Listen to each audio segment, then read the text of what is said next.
শ্ৰদ্ধাৰ ৰাইজ বহুতে মোক এইকেইটা দিন সুধি আছে যে এডিআৰইৰ অৰেল বিলাক কেতিয়াৰ পৰা আৰম্ভ হ'ব। আপোনালোকে জানে যে এডিআৰইত বিশেষ কেইটামান পৰীক্ষা অনুষ্ঠিত হৈছিল।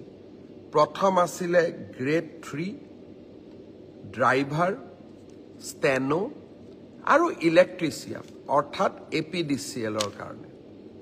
আজি আমি সিদ্ধান্ত লৈছো যে গ্ৰেড 3ৰ কাৰণে কম্পিউটাৰ টেষ্ট, ড্ৰাইভাৰৰ কাৰণে ড্ৰাইভিং টেষ্ট, ষ্টেনোৰ কাৰণে ষ্টেনোৰ ব্যৱহাৰিক টেষ্ট আৰু ইলেক্ট্ৰিচিয়ানৰ কাৰণে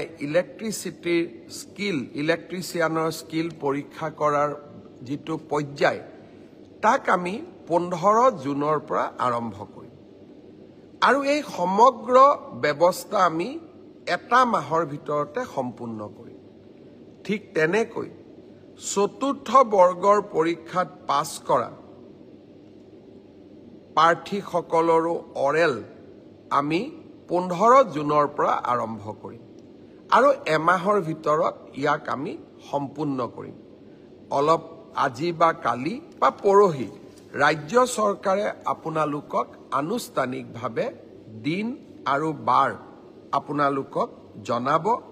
যিসকলে লিখিত পৰীক্ষা পাছ কৰিছে তেওঁলোকে এতিয়া কম্পিউটাৰ টেষ্ট, ড্ৰাইভিং টেষ্ট বা স্কিল টেষ্ট বা মৌখিক পৰীক্ষাৰ কাৰণে তেওঁলোকে যেন সাজু হয়। 15 জুনৰ পৰা এই প্ৰক্ৰিয়া আমি আৰম্ভ কৰিম।